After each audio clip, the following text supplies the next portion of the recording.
Hi అండి, welcome back to Anusha Ram Cherukuri. నేను మీ అనుష. ఈ రోజు వీడియోలో నేను చూపించే రెసిపీ సింపుల్ ప్రాసెస్లో చికెన్ వేపుడు ఎలా తయారు చేయాలో చూపిస్తానండి. చాలా టేస్టీగా ఉంటుంది, చాలా సింపుల్గా ప్రిపేర్ చేసుకోవచ్చు అనమాట. ఈ చికెన్ వేపుడిని బ్యాచిలర్స్ కూడా చాలా ఈజీగా చేసుకోవచ్చండి. టైం కూడా ఎక్కువ పట్టదండి.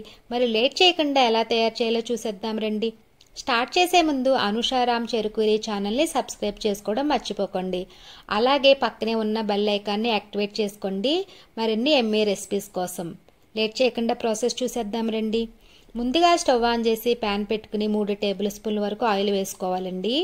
నూనె వేడైన తర్వాత 4 పచ్చిమిర్చిని పొడవుగా కట్ చేసి వేసుకోవాలన్నమాట. అలాగే కొద్దిగా కరివేపాకు వేసుకుని ఫ్రై చేసుకోవాలండి.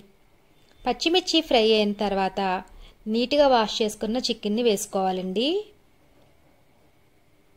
నేను ఇక్కడ 6 కేజీ చికెన్ తీసుకున్నానండి. చికెన్ని వేసుకుని బాగా కలుపుకోవాలన్నమాట.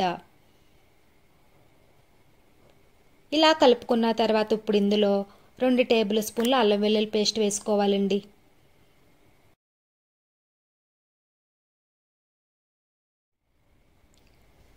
అల్లం వెల్లుల్లి పేస్ట్ వేసుకుని బాగా కలుపుకోవాలండి.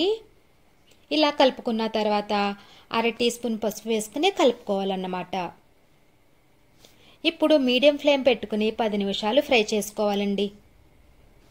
చికెన్లో నుండి వాటర్ వస్తాయి కదండి, ఆ వాటర్ దగ్గర పడే వరకు ఫ్రై చేసుకోవాలన్నమాట.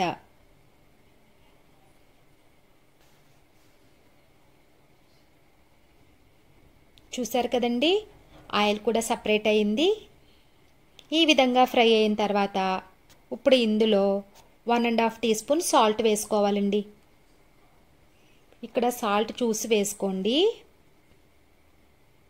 ఒకసారి కలుపుకున్న తర్వాత 2 మీడియం సైజ్ ఉల్లిపాయలను పొడవుగా కట్ చేసి వేసుకుని బాగా కలుపుకోవాలండి. ఇలా కలుపుకున్న తర్వాత మూత పెట్టి లో ఫ్లేమ్లో 10 నిమిషాలు ఫ్రై చేసుకోవాలన్నమాట. మధ్య మధ్యలో కలుపుకుంటూ ఫ్రై చేసుకోవాలండి. చూసారు కదండి,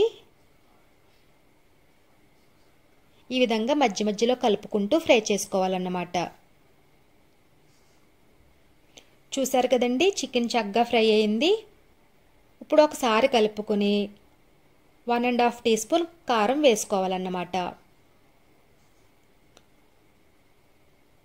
అలాగే 1 టీ స్పూన్ ధనియాల పొడి, 1/2 టీ స్పూన్ జీలకర్ర పొడి, 1/2 టీ స్పూన్ గరం మసాలా వేసుకుని అంతా బాగా కలుపుకొని మరో 2 నిమిషాలు ఫ్రై చేసుకోవాలన్నమాట.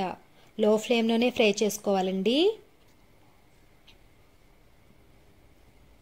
చూసారు కదండి, చాలా మంచిగా ఫ్రై అయ్యింది.